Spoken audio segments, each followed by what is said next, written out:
Ideas come up all throughout your life. You're always going to think of, I got a way we could do this. I got a way I can do that. This will work. Somebody needs to do that business. But everybody got an idea. It's about the execution. It's about how can I take this out of my mind and make it into reality.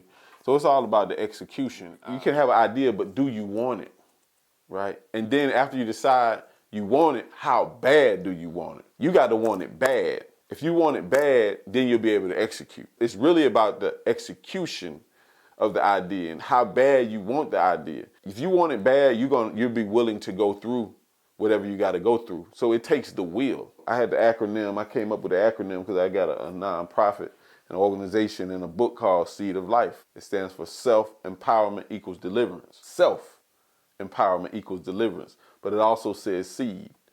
Everything comes from a seed. A seed is planted. A seed can be a thought. I could be planting a seed in you right now. I hope I am.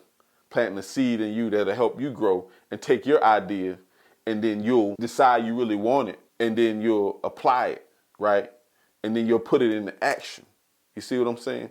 So self-empowerment, you got it within inside you. Everything you need, you got it already. What you don't need is more excuses. If you got two hands, you got a mind, you have enough to make your idea become a reality and be a successful business. It only takes the will to do it. Are you willing to do it? Are you willing to go through the fire? Are you willing to work? Are you willing to cut off friends? Are you willing to stay focused? Are you willing to do the work and do your self-work and become the best version of yourself? That's all it takes is the will. So ideas ain't enough. It's going to take some action. You got to put your feet in the ground, get your hands dirty, get uncomfortable, learn something. Everybody's got an idea. Everybody's not willing to take action.